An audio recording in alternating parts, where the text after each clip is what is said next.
ஏசியை கமிஷனர்லாம் அங்கே எதுவும் பண்ண முடியாது.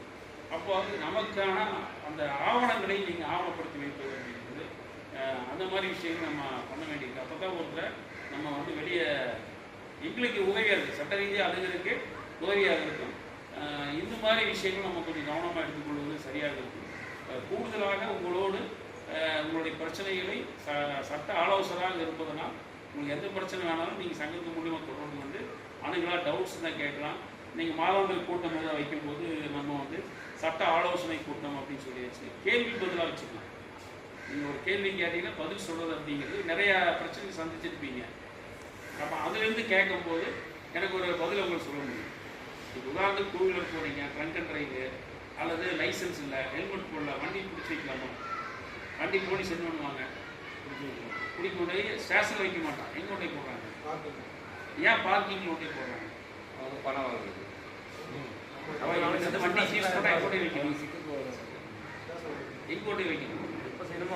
இப்போ லாரி ஒரு ஆக்சிடென்ட் ஆகிடுச்சு வச்சுங்க, எங்கோடைய ஃபஸ்ட்டு இருக்குமா வண்டி? ஆனால் ஹெல்மெட் போடல, ட்ரங்க் அண்ட் டிரைவு ஏதோ ஒன்று வச்சுக்கோங்க, அந்த வண்டியை கொண்டு எங்கே வைக்கிறாங்க? பார்க்கிங் பண்ணுறோம். ரெண்டுக்கு என்ன வித்தியாசம்?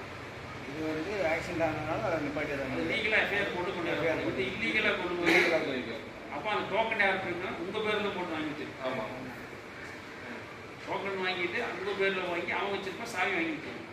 அப்படி வாங்கி வைக்கக்கூடாது. வாங்கி வச்சா வண்டியை வந்து நீங்கள் போய் உயர் அதிகாரிகிட்ட என்னோட வண்டியை வந்து பிடிங்கி வச்சிட்டாரு, சட்டத்துக்கு போனால் அவர் பண்ணிட்டாருன்னு சொல்லி கம்ப்ளைண்ட் பண்ணிங்கன்னா அவர் மேலே நடவடிக்கை கோர்ட்டே நடவடிக்கை ஃபைன் போடலாம். நீங்கள் கோர்ட்டில் போய் கட்டணும், அவ்வளோதான்.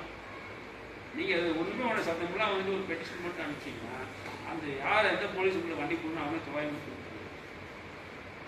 இது வந்து நம்ம தண்ணி போட்டு வண்டி ஓட்டுறது அதை ஏற்றுக்க முடியாது. லைசன்ஸ் இல்லை, ஹெல்மெட் போடல அப்படின்னா நீ கேட்கல. வண்டி கொண்டு வந்து நாங்கள் வந்து செட்டிலாம் போட மாட்டேன், நீ சாவி வச்சுக்க, நீ வச்சுக்க, நான் ஸ்டேஷனை வந்தால் கேட்பேன் அப்படின்னீங்கன்னா வண்டி எடுத்துட்டு போகணும் பேசணும். ஆனால் வந்து என்ன பேச